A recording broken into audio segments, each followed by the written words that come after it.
Abra lá, por favor, as Escrituras, a palavra de Deus, né?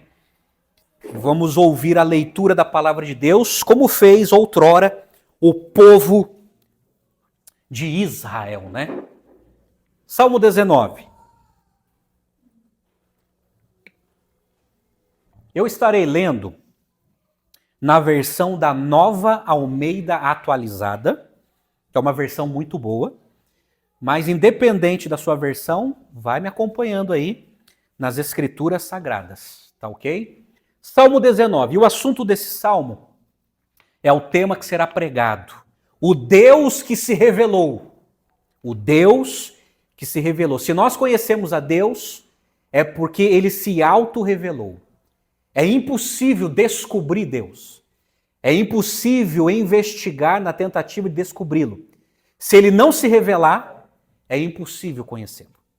Então, o Deus que se revelou, que é o assunto do Salmo de número 19. E vamos ver. Acompanhe comigo a leitura da Escritura. Os céus proclamam a glória de Deus, e o firmamento anuncia as obras das suas mãos. Um dia discursa a outro dia, e uma noite revela conhecimento a outra noite. Não há linguagem, nem há palavras, e deles não se ouve nenhum som. No entanto, por toda a terra se faz ouvir a sua voz, e as suas palavras chegam até os confins do mundo. Aí pôs uma tenda para o sol, que é como um noivo que sai dos seus aposentos e se alegra como um herói a percorrer o seu caminho. Principia numa extremidade dos céus, até a outra vai o seu percurso, e nada pode se esconder do seu calor. A lei do Senhor é perfeita e restaura a alma. O testemunho do Senhor é fiel e dá sabedoria aos simples. Os preceitos do Senhor são retos e alegram o coração. O mandamento do Senhor é puro e ilumina os olhos. O temor do Senhor é límpido e permanece para sempre. Os juízos do Senhor são verdadeiros e todos igualmente justos. São mais desejáveis do que o ouro, mais do que muito ouro refinado. E são mais doces do que o mel e o destilar dos favos. Além disso, por ele se admoesta o teu servo em os guardar a grande recompensa. Quem há que possa discernir as suas próprias faltas? Absolve-me das que me são ocultas. Também da soberba guardo do teu servo, que ela não me domine. Então serei irrepreensível e ficarei livre de grande transgressão. As palavras dos meus lábios e o meditar do meu coração sejam agradáveis na tua presença, Senhor, rocha minha e redentor meu. Vamos orar mais uma vez? Pai Santo, Pai bondoso, nós carecemos de entendimento para entender o texto sagrado. É muito lindo ler esse poema, mas que o Espírito Santo, neste momento, possa iluminar as nossas mentes para que possamos entender a palavra do Senhor. E ministra, Senhor, em cada coração dos meus irmãos que estão aqui e daqueles que estão assistindo. Fala conosco, ó Deus, através das Escrituras Sagradas. Edifica a nossa fé, perdoa os nossos pecados e que o Senhor nos abençoe. Nós oramos agradecidos em nome de Jesus. Amém e amém. Amado, Salmo de número 19. Pela graça de Deus, chegamos até aqui, tá? Os outros salmos estão todos lá no canal da nossa igreja, lá no canal do YouTube. Eu espero que você já tenha se inscrito lá e tem estudado esses salmos. É muito importante. A classificação desse salmo. Esse salmo é um salmo de ação de graças e de louvor. Aqui o rei Davi está agradecendo a Deus e ele está louvando a Deus. Esse salmo, ele trata de um hino a Deus, Deus como o criador da natureza e o doador da lei, isto é, da palavra de Deus. C.S. Lewis, que por muitos anos foi professor de literatura em Oxford, na Inglaterra, ele foi um reconhecido autor prolífico, um autor evangélico, especialmente pelos seus 7 volumes de As Crônicas de Nárnia. Ele escreveu um belíssimo livro sobre os Salmos. Comentando sobre o Salmo 19, ele disse: considero este salmo o maior dos poemas do Saltério e um dos maiores poemas líricos do mundo. Então, para vocês verem que os Salmos e o Salmo 19, ele está no pedestal de todo sucesso literário, porque é a palavra de Deus. O subtítulo, vocês viram aqui, diz o seguinte, tem uma introdução bem simples, diz assim: ao mestre de canto, Salmo de Davi, identificando o seguinte: quem escreveu este poema foi o rei Davi. Só lembrando, trazendo para sua mente esclarecida, que os salmos são poemas, são poesias que foram registradas segundo a estrutura da poesia hebraica. Agora é o seguinte, para entendermos o texto, o Salmo 18, que já estudamos, e o Salmo 19 apresentam um retrato da manifestação de Deus. O Salmo 18, ele usa imagens do Êxodo, vocês se lembram? E do Sinai, como está lá no Salmo 18, verso de 7 a 15. O Salmo 19 faz referência à declaração da glória de Deus pelos céus, como está no verso de 1 a 6, e a iluminação da Torá, verso de 7 a 11. A Torá, gente, é a lei de Deus. A Torá corresponde aos 5 primeiros livros do Antigo Testamento: Gênesis, Êxodo, Levítico, Números e Deuteronômio. Com certeza, quando o rei Davi escreveu esse salmo, a Bíblia que ele lia era a Torá, a lei de Moisés, e também, provavelmente, também tinha o livro de Jó, que é considerado o livro mais antigo das Escrituras.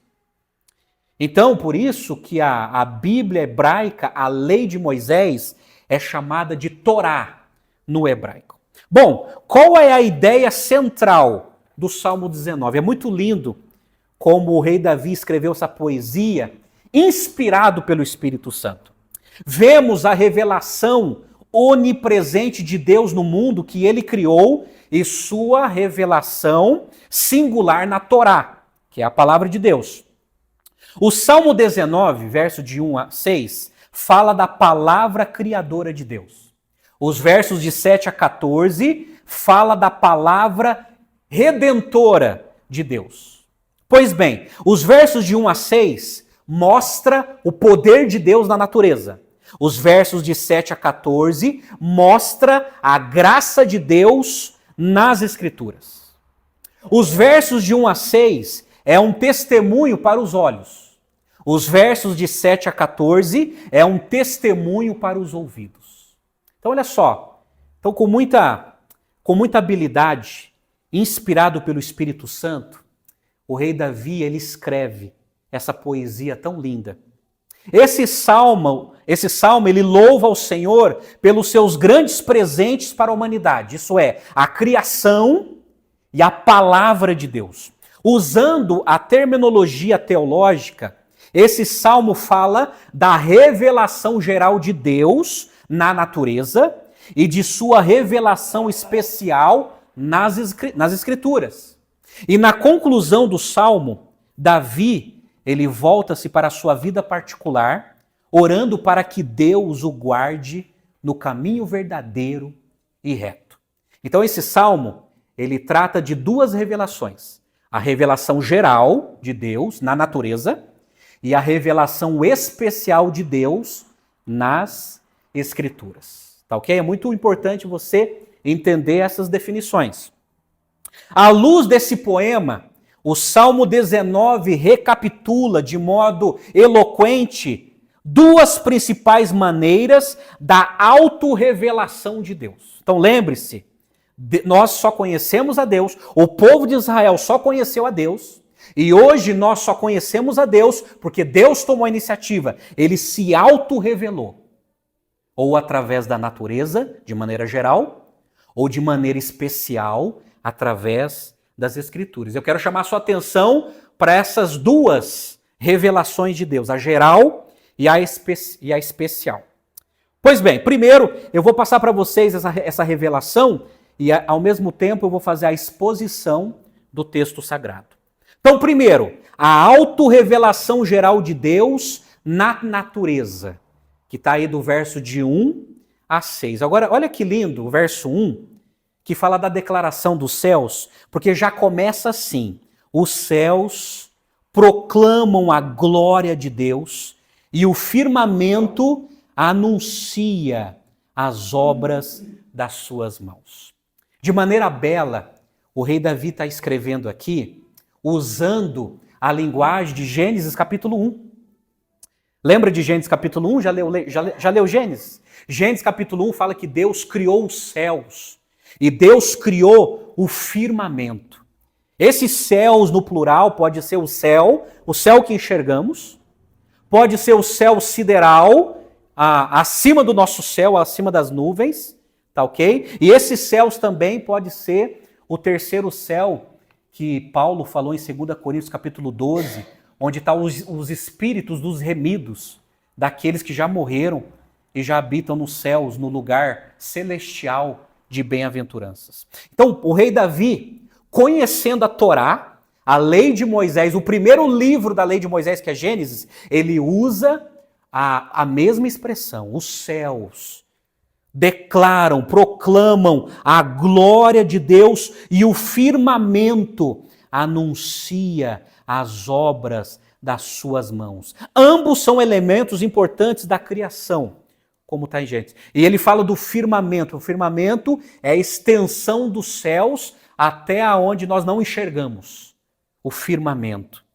E é interessante que do verso de 1 a 6, o rei Davi ele usou o nome Deus, que no hebraico é Elohim, que demonstra o seu poder. No verso de 7 a 14, ele usa o nome Adonai, que é Senhor, mostrando o senhorio de Deus. Mas olha só, aqui de cara, ele está dizendo que a glória de Deus é declarada, é manifestada, é proclamada através da natureza. Essa linda natureza. Olha o verso 2 e verso 3 comigo, quando ele, de maneira poética, ele diz assim, ele escreveu assim: um dia discursa outro dia, e uma noite revela conhecimento a outra noite. Não há linguagem, nem há palavras, e deles não se ouve nenhum som. Olha só, não tem nenhuma contradição aqui entre o verso 2 e o verso 3, quando ele fala de discursa, mas não há nenhuma linguagem, não é nenhuma contradição, mas demonstra que a constante comunicação dos céus não acontece por meio de palavras literais. Entendeu? Ele está dizendo o seguinte, olha, Deus ele tem falado através da sua obra de arte, que é a criação, que é a natureza. Através da sua obra de arte, ele não está falando de maneira verbalizada, mas através de imagens, ele está falando para toda a criação, para toda a raça humana que ele existe e que ele está no controle de todas as coisas. De todas as coisas. Interessante que essa palavra discursa, no hebraico bíblico, ela tem uma ideia de borbulhar. Ela tem uma ideia de borbulhar as águas das cascatas que caem. Você já fez uma viagem lá em Foz do Iguaçu? Já visitou as cataratas do Foz do Iguaçu? Já viu aquela imensidão? Aquelas cataratas gigantes? Então, é mais ou menos isso. Traz a ideia de que Deus ele criou algo tão grande, algo tão admirável, tão formidável, que isto é uma comprovação de que Deus existe E que essa obra de arte foi criada pelo próprio Deus. Pelo próprio Deus. Aí no verso 4, quando fala da voz, alguns traduzem como linha, né? É como se Deus ele estivesse, através de uma linha, medindo toda a extensão do planeta Terra. E através dessa medição da extensão do planeta Terra, é como se fosse a voz dele dizendo, olha, eu existo e toda essa beleza foi eu que criei. Eu criei todas as coisas. Então, gente, essa é a declaração dos céus. É Deus dizendo, é Deus se autorrevelando, de maneira geral, na criação, na natureza, dizendo, eu existo. E essa obra de arte é da minha autoria. Eu criei todas as coisas. Mas daí, verso de 4 a 6, fala da proeminência do sol. Olha que lindo quando diz assim, no verso 4, aí bem no finalzinho, diz assim, aí pôs uma tenda para o sol, que é como um noivo que sai dos seus aposentos, ele se alegra como um herói a percorrer o seu caminho. Principia numa extremidade dos céus, até a outra vai o seu percurso, e nada pode se esconder do seu calor. Quando ele usa de maneira poética essa palavra tenda, tenda para o sol, essa metáfora usada pelo salmista refere-se à festa de casamento, a uma festa de casamento.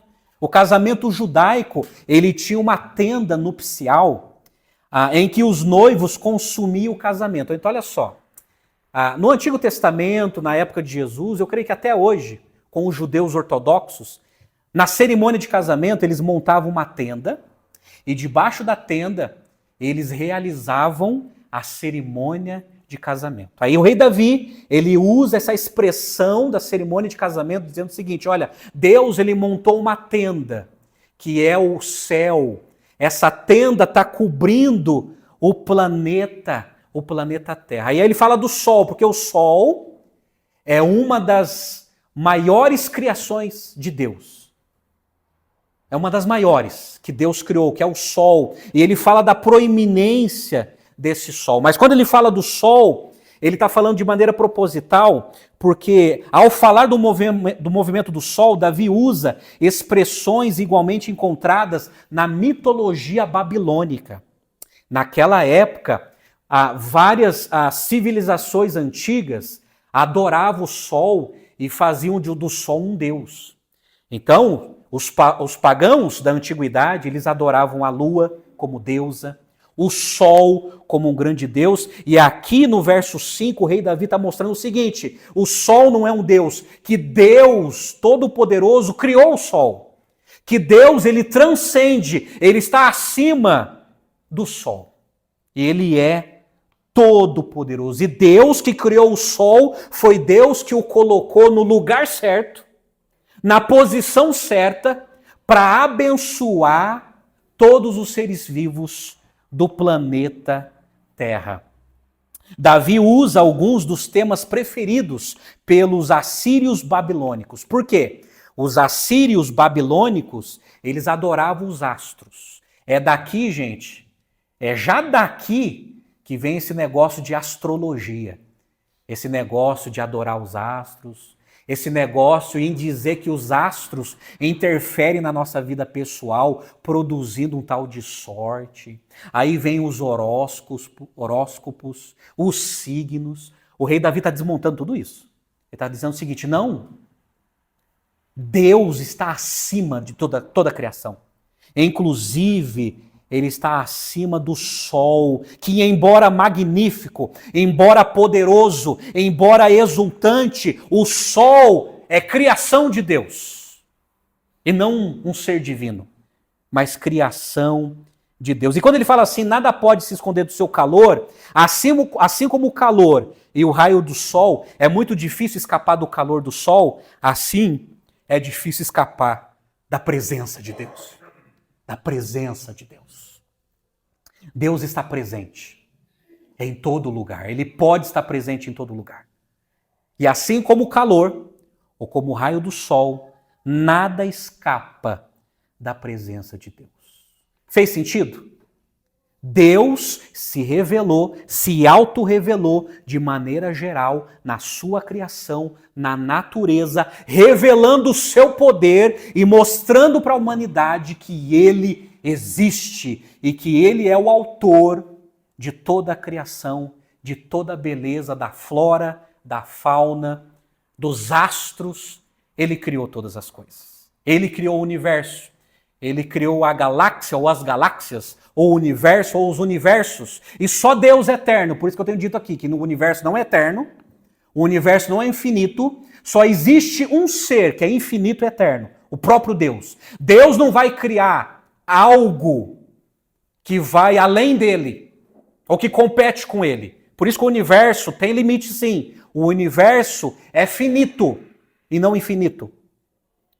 O universo não é eterno, mas aquele que criou o universo e as galáxias, esse sim é infinito e eterno, que é o próprio Deus revelado aqui pelo rei Davi. Amém? Precisamos entender isso, porque às vezes você vai ouvir alguma coisa, quando você abrir lá, quando você ligar sua televisão ou entrar na internet, ou ouvir algum documento científico dizendo que o universo é o infinito. Não é.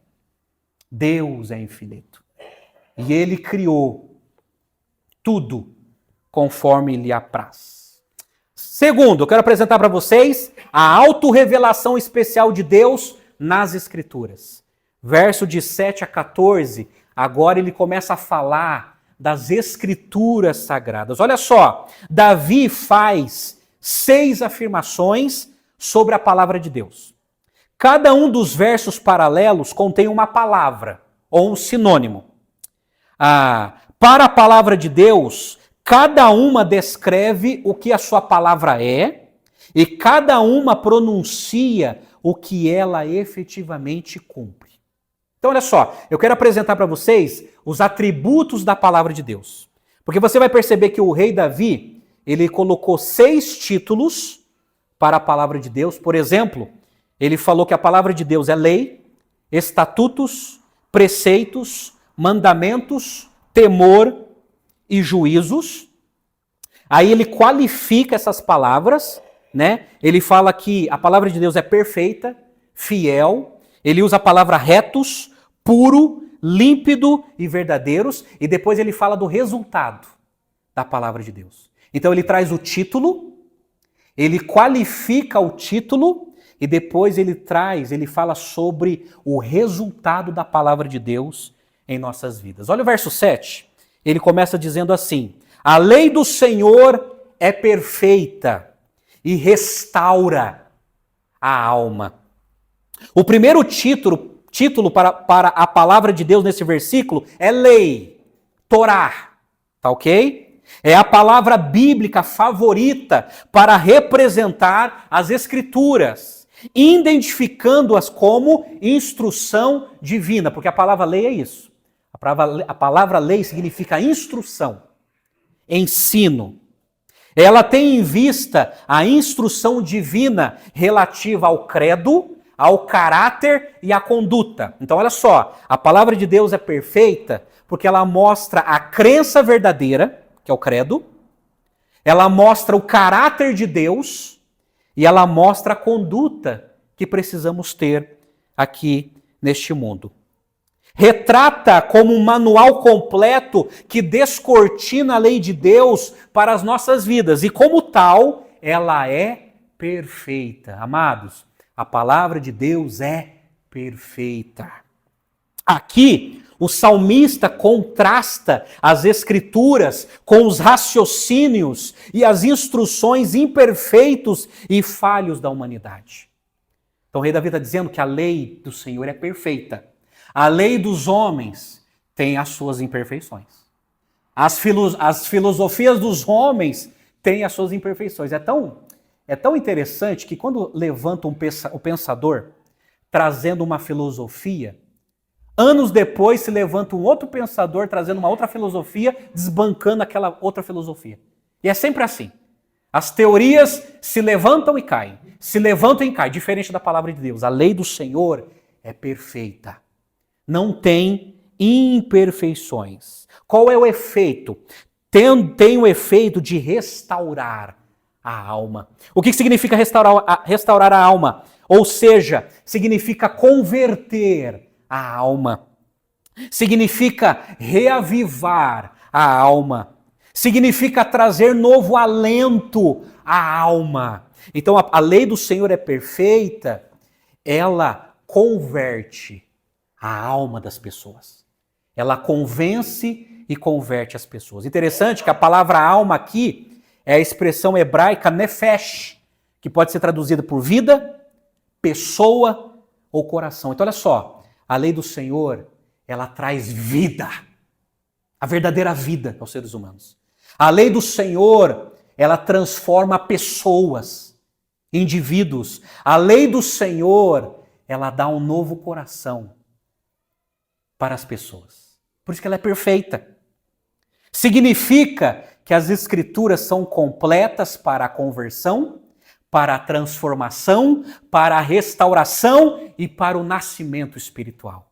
O novo nascimento, mediante a palavra. Jesus já tinha dito isso para Nicodemos lá em João 3, que é mediante a palavra que nós nascemos do Espírito, que nós somos o quê? Regenerados. Por isso que a lei do Senhor é perfeita e restaura a alma. Amém? Vocês estão me entendendo? Está entendendo? Olha o segundo. O testemunho do Senhor é fiel e dá sabedoria aos simples. Essa palavra testemunho, nessa frase, comunica a ideia de que as Escrituras se constituem uma testemunha divina. Essa expressão é o próprio testemunho de Deus a respeito de si mesmo. Ela é o testemunho pessoal de Deus acerca de quem Ele é. E é digno no sentido de que essa palavra é inequívoca, imutável, firme, fiel e digna de toda confiança.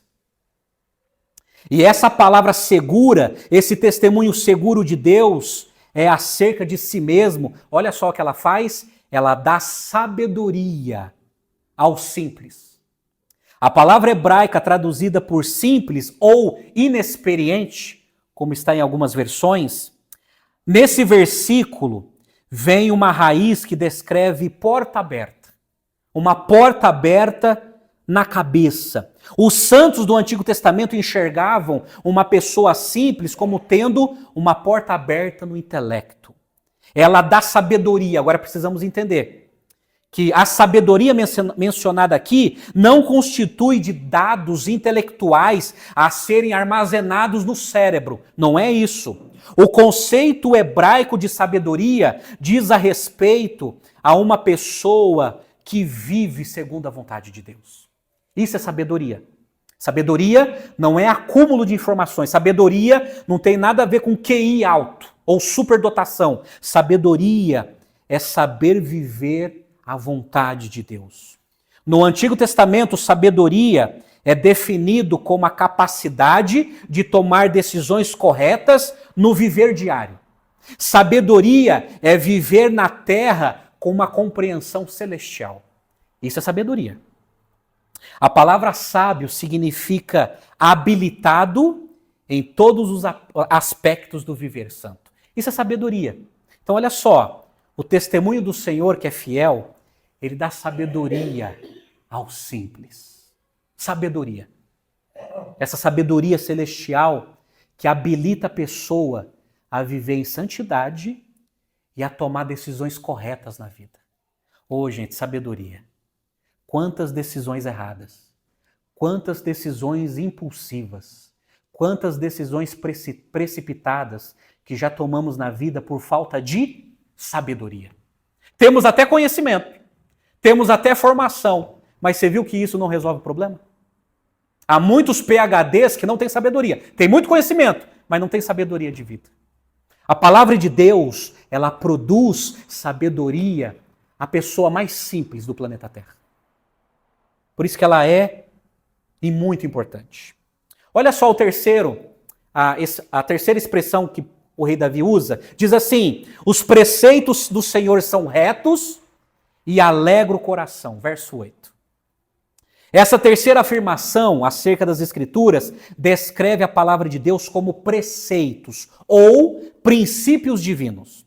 Em outras palavras, a palavra de Deus constitui-se em um conjunto de diretrizes para o viver. E esses princípios são o quê? Retos ou justos.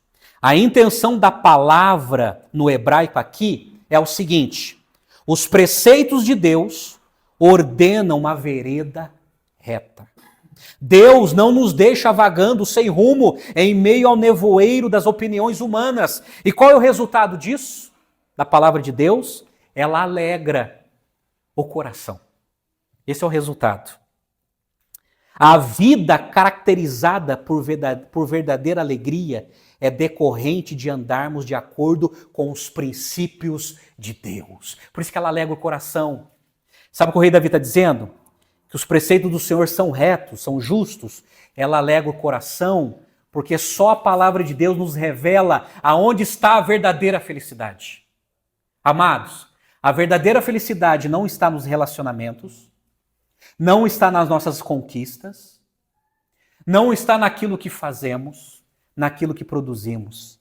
A verdadeira felicidade está na palavra de Deus, quando Deus diz quem Ele é e quem nós somos e o que Ele pode fazer na nossa vida. Aí isso aqui, isso alegra o nosso coração. Por isso que a Bíblia é a palavra de Deus. Olha só o verso subsequente. O mandato do Senhor é puro e ilumina os olhos. Verso 8. A palavra mandamento retrata as Escrituras como mandato divino. Isso quer dizer que a palavra de Deus é plena de autoridade, infalível, imperativa e não opcional. A Bíblia, ela não é um livro de sugestões de Deus. Precisamos entender aqui. A Bíblia, ela não é um livro de sugestões. Ela contém mandamentos divinos. E a Bíblia, ela não é aberta a negociações. Essa exigência, diz o salmista, é o quê? É puro ou límpido, segundo algumas versões. No sentido de serem claras. Isso é, os mandamentos do Senhor, gente, são claras, são cristalinas, estão escritas. Os mandamentos divinos são lúcidos, fáceis de ver e fornecem direcionamento claro. A questão é que as Escrituras iluminam os nossos olhos para as coisas obscuras da vida. As coisas confusas da vida se tornam compreensíveis. Por conseguinte, a palavra de Deus é suficiente para a nossa salvação, para a nossa transformação interior, para a nossa santificação. Ela é a fonte clara de compreensão da vontade decretada de Deus. Olha só. Sabe por que ela ilumina os nossos olhos?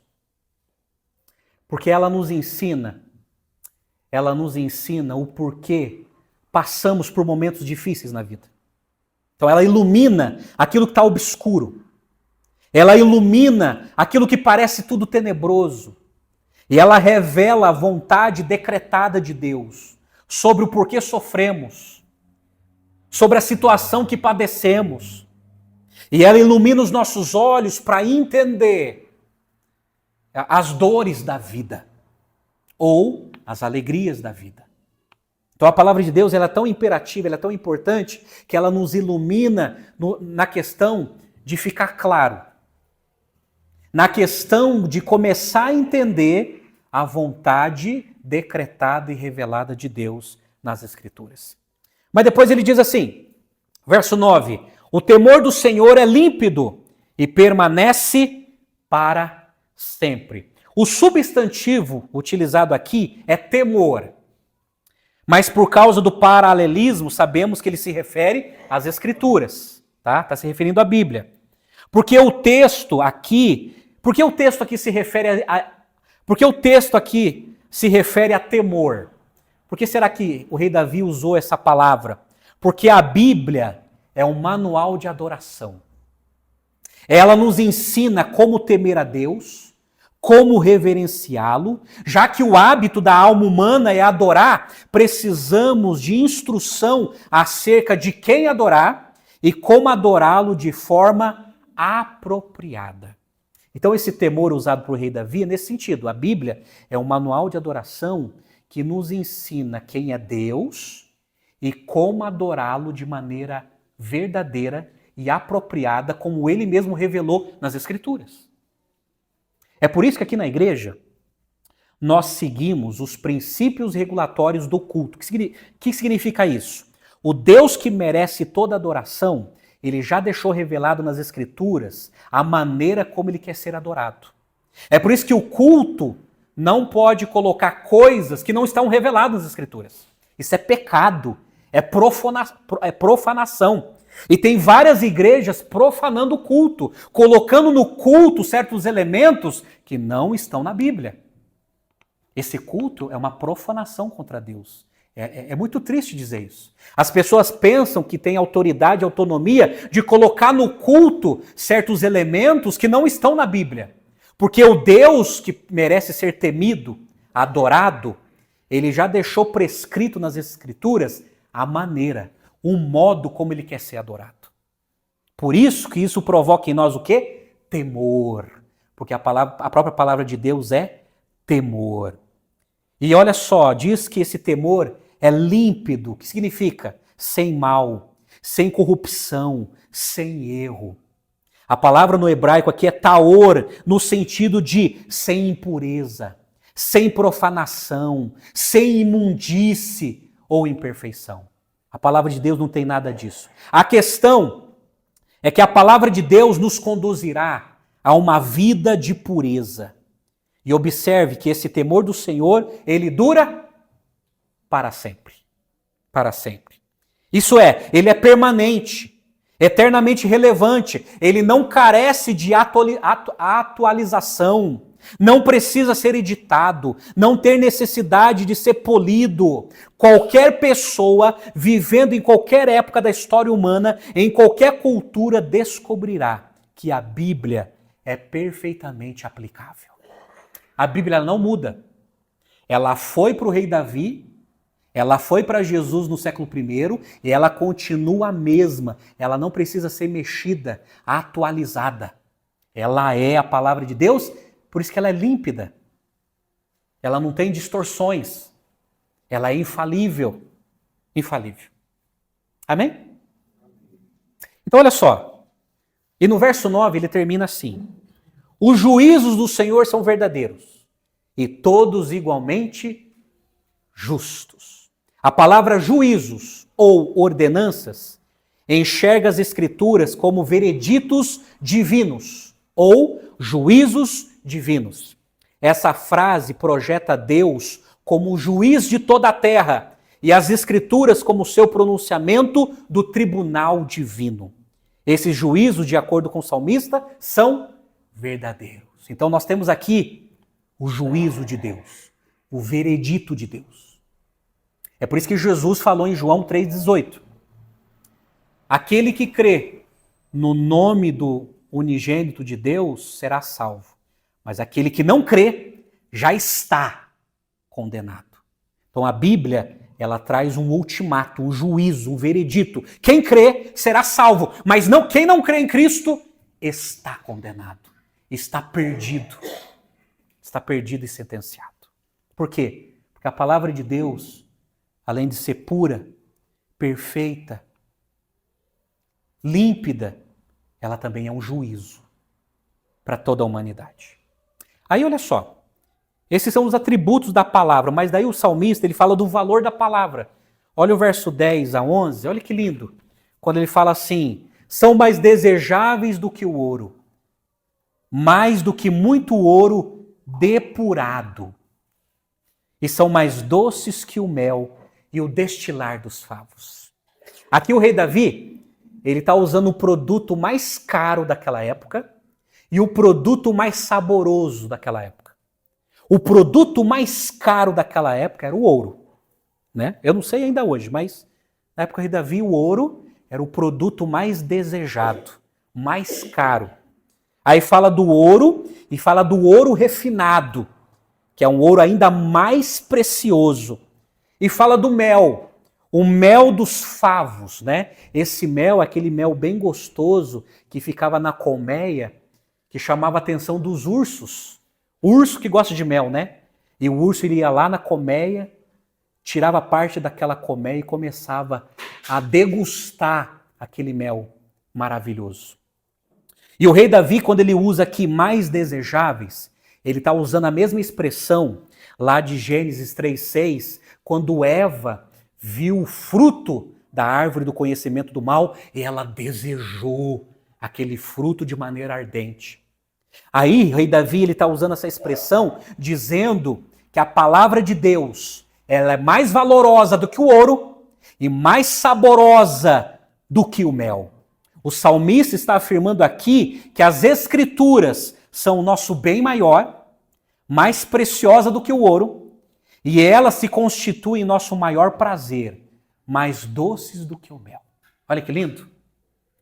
A Bíblia, ela tem uma riqueza insondável e ela promove em nós um prazer profundo como o mel. E aí no verso 11 ele diz assim: além disso, por ele se admoesta o teu servo, em guardar a grande recompensa.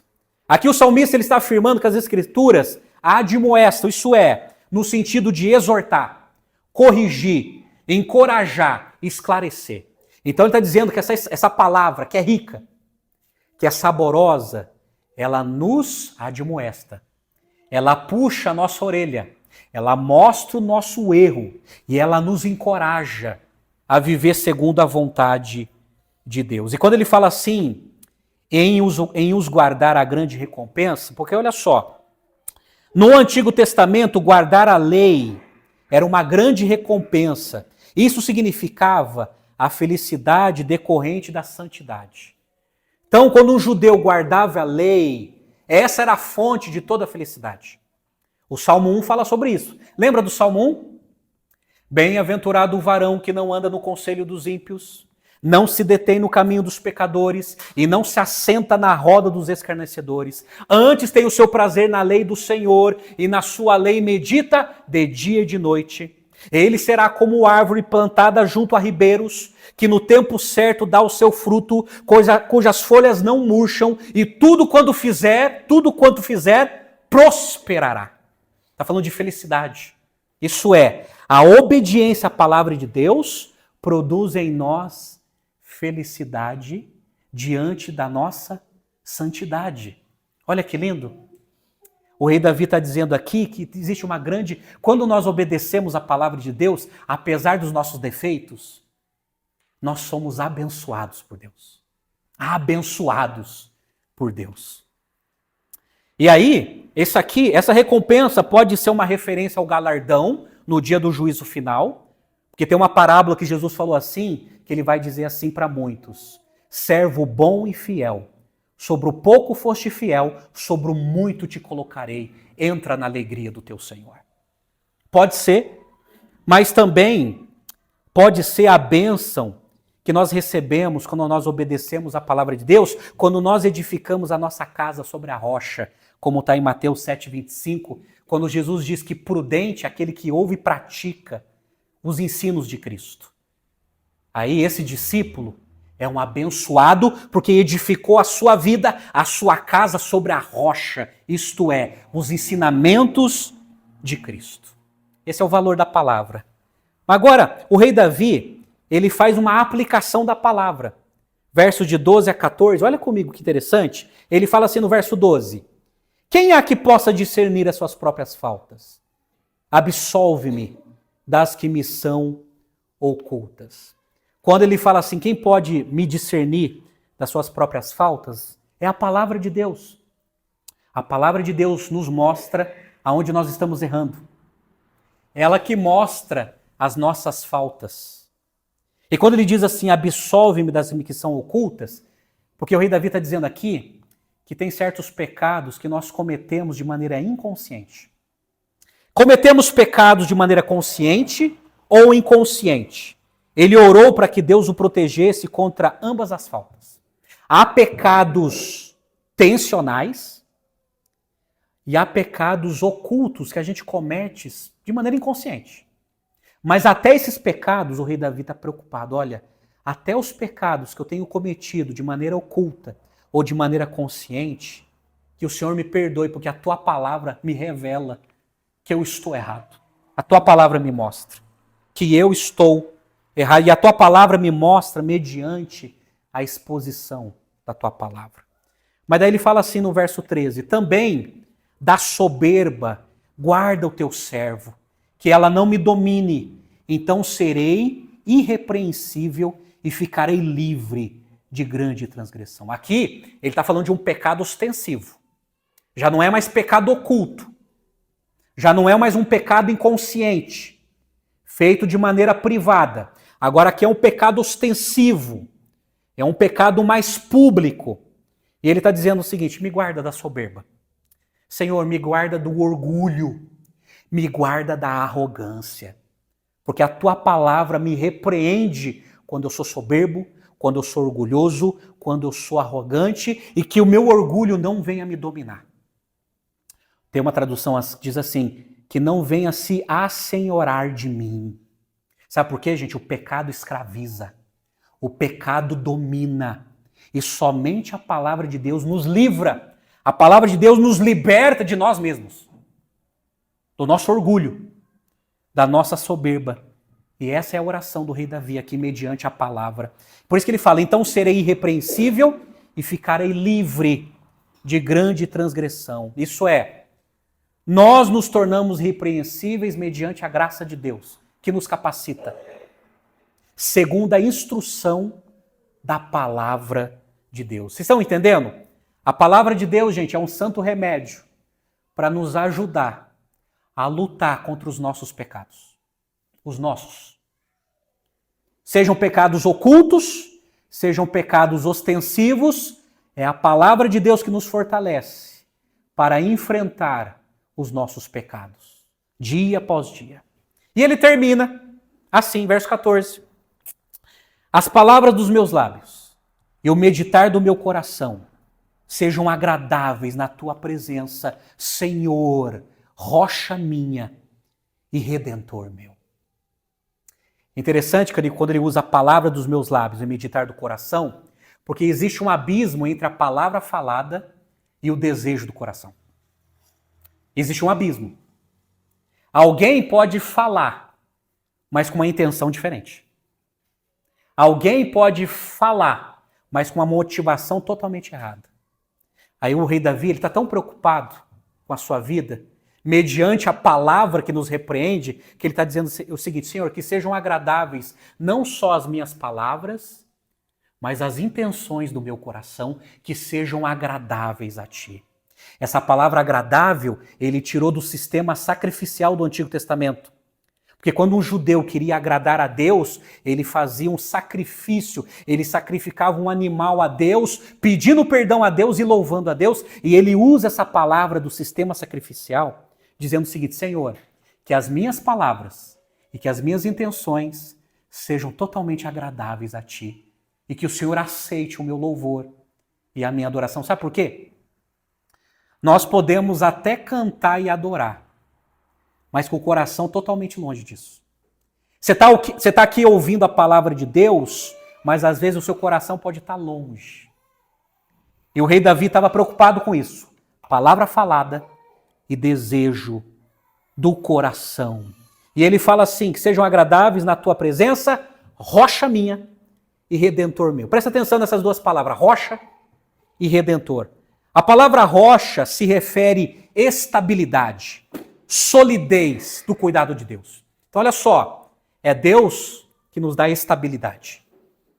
A gente fica firme em Deus. E redentor, gente, é uma palavra do Antigo Testamento, era quando um parente tomava providências para ajudar uma família, um outro parente em situação difícil. Então tinha uma lei no Antigo Testamento que quando um parente entrava numa situação difícil, um outro parente ajudava essa pessoa. Era tipo de uma redenção.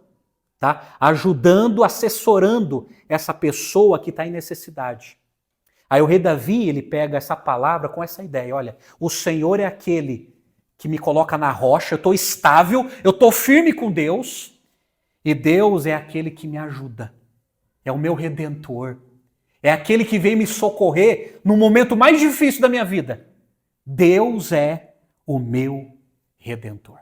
Ele pega essas duas palavras, rocha e Redentor, trazendo essa ideia. A minha vida pertence a Deus. Amém? Vocês entenderam? Lindo, né? Esse poema, né? Muito lindo. Eu quero terminar. Eu quero concluir aqui com algumas aplicações, além daquelas que eu já fiz. 3 lições que nós aprendemos aqui. Primeiro, Deus revela a sua glória na criação. Gente, Deus revela a sua glória na criação. É por isso que o apóstolo Paulo, lá no Novo Testamento, em Romanos 1:20, ele escreveu assim: porque os atributos invisíveis de Deus, isto é, o seu eterno poder e a sua divindade, claramente se reconhecem desde a criação do mundo, sendo percebidos por meio das coisas que Deus fez. Por isso, os seres humanos são indesculpáveis. Qualquer ser humano, em qualquer época da história humana, não existe desculpa no dia, não vai existir desculpa no dia do juízo final. Ninguém vai poder dizer assim, olha, eu não sabia que o Senhor existia. Eu não sabia que o Senhor existia. Até o cidadão mais afastado da civilização, até o cidadão mais sofisticado do planeta Terra, quando olha para a natureza, isso testifica que Deus existe. E outra, não existe mãe natureza, gente. Não existe esse negócio de mãe natureza. Isso aí é coisa de panteísmo. Isso aí é coisa de gente que crê que cada coisa do mundo, do planeta Terra, é um Deus. Não. Deus está acima da criação, Ele criou todas as coisas, a natureza não tem uma mãe, a natureza tem um Deus que criou todas as coisas. E a sua glória é revelada na criação. É por isso que tem algumas distorções tentando tirar a glória que pertence a Deus. Deus, Ele criou todas as coisas. Além da natureza criada, Deus colocou dentro de nós uma consciência moral. Certa vez, um famoso filósofo chamado Kant, ele falou o seguinte: 2 constatações povoam a mente de admiração e reverência, sempre novas e crescentes. Ele fala: os céus estrelados sobre nós e o padrão ético e moral escrito em nosso íntimo. Além da criação de Deus, que mostra que Deus existe, Deus colocou dentro de cada ser humano a consciência moral. Um tribunal, um discernimento entre o certo e o errado. Ele colocou em todo ser humano. Tudo isso são as digitais de Deus na natureza e na vida humana. Entretanto, Deus ele revela a sua glória na criação. Deus existe e Ele criou todas as coisas. Por isso que o apóstolo Paulo escreveu em sua carta, em Romanos 12:12, ele escreveu assim: assim, todos os que pecaram sem lei, também sem lei perecerão. E todos os que pecaram sobre a lei serão julgados pela lei. Então o apóstolo Paulo está dizendo o seguinte: serão julgados tanto aqueles que viram a natureza, que entenderam que existe um Deus que fez tudo isso, mas eles serão julgados porque, em vez de adorar a Deus, eles passaram a adorar a árvore, adorar o sol, eles suprimiram a verdade de Deus e trocando o Criador pelas criaturas. Eles serão julgados por isso, mesmo não conhecendo a Bíblia. E aqueles que conheceram a Bíblia serão julgados pela palavra de Deus. É isso que Paulo está dizendo aqui. Mas, sobretudo, Deus revela a sua glória. Na criação não há desculpa. Deus existe.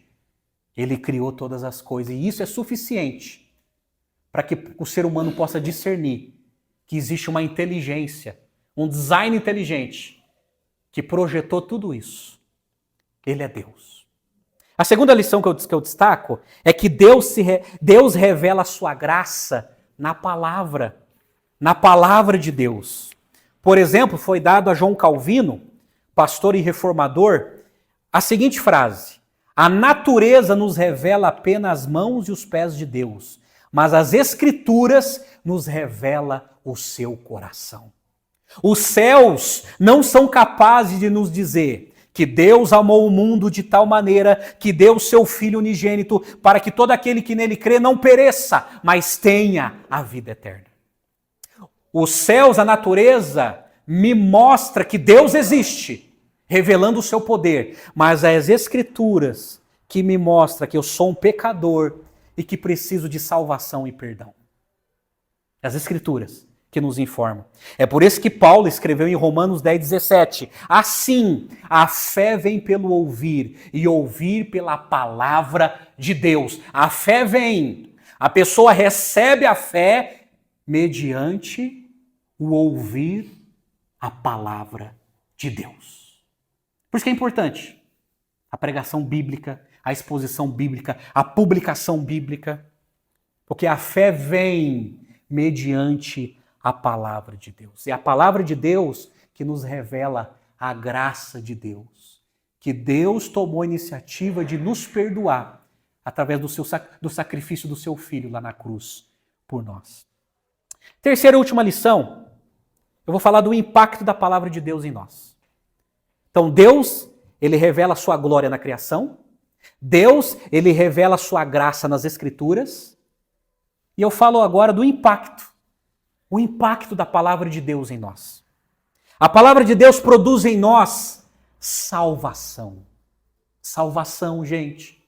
Por isso que em João 5,24, Jesus falou assim, em verdade vos digo, que quem ouve a minha palavra e crê naquele que me enviou, tem a vida eterna. E não entrará em condenação, porque passou da morte para a vida. Então a pessoa que ouve a palavra de Deus e crê em Cristo, tem a vida eterna, recebe a vida eterna. E é livre da condenação do fogo do inferno. A palavra de Deus produz em nós santificação, esse desejo de viver uma vida de pureza, de consagração, de retidão. Porque, gente, nós somos tão defeituosos que sempre caímos no mesmo buraco. Mas quando nós lemos a palavra de Deus nos santifica, criando em nós o desejo de viver para Deus de maneira correta. Por isso que em João 17, Jesus falou assim, santifica-os na tua palavra, a tua palavra é a verdade. A palavra de Deus nos ensina a adorar a Deus de maneira correta. A palavra de Deus nos ensina a tomar as decisões certas, a ter uma vida retidão, como diz Romanos 12, quando diz assim, e não vos conformeis com este mundo, mas transformai-vos pela vossa mente, para que experimenteis qual seja a boa, perfeita e agradável vontade de Deus. E nós só vamos entender a vontade de Deus mediante a palavra de Deus, não se conformando com este mundo. Por isso, que o apóstolo Paulo, em Romanos 15:4, ele escreveu assim, pois tudo que no passado foi escrito, para o nosso ensino foi escrito, a fim de que, pela paciência e pela consolação das Escrituras, tenhamos esperança. Esperança. Aí eu termino com a palavra redentor. Porque assim como Deus agiu como redentor, de maneira ali no Antigo Testamento, através do Messias que viria. Lembre-se que no Antigo Testamento, ele estava esperando o Messias. No Novo Testamento é o Messias que já veio e voltará pela segunda vez. Porque a plenitude da revelação de Deus é o nosso Redentor Jesus Cristo. É a plenitude da revelação de Deus, Jesus. Jesus, gente. Então olha só, Deus ele se revelou, ele revela a sua glória na criação, ele revela a sua graça na palavra, isso nos impacta, mudando as nossas vidas e nos traz a plena revelação sobre quem Jesus é. Quem Jesus é. E Jesus é aquele que deixou a sua glória, que veio habitar entre nós e que nos trouxe o evangelho da salvação, nos mostrando a única maneira de sermos perdoados por Deus. E ele morreu na cruz, levando os meus pecados e os seus, as nossas culpas, na cruz do Calvário. E na cruz do Calvário, diante da sua morte, nós recebemos aquilo que jamais passamos a merecer, que é a salvação, que é o perdão, é a justificação, isso é, um relacionamento correto com Deus e a paz com Deus. E o livramento da condenação eterna. Você já parou para entender isso? Você foi livre da condenação eterna por causa de Jesus, revelado pelas Escrituras. Oh, meus amados, essa é a autorrevelação de Deus. Amém? Deus se revelou, louvado seja o teu nome. E nós o conhecemos, porque Ele veio ao nosso encontro. Através da natureza, através das Escrituras, através do seu Filho amado, Jesus Cristo. Vamos orar? Vamos orar e agradecer por essas revelações. Vamos orar. Pai, nós te louvamos, ó Deus. Nós te bendizemos. É impossível conhecê-lo se o Senhor não tomar a iniciativa. O Senhor se auto-revelou através da criação, através da tua palavra, através do teu Filho amado. E te agradecemos, ó Deus, porque fomos alcançados, fomos impactados pela tua presença e pelo teu perdão, que nos regenerou e nos trouxe uma nova vida. Obrigado, Senhor. Louvado seja o teu nome. Louvado seja o teu poder. Louvado seja a tua majestade sobre toda a terra, toda a criação. Contempla a majestade do Senhor. E obrigado pela tua palavra, revelação especial, que nos convence do nosso pecado e que nos revela o teu infinito amor. Nós oramos, ó Deus, e te agradecemos. Ó Deus, que as palavras da nossa boca e a meditação dos nossos corações sejam agradáveis a ti, Senhor, minha rocha e meu Redentor. Nós oramos em nome de Jesus. Amém e amém, Senhor. E amém.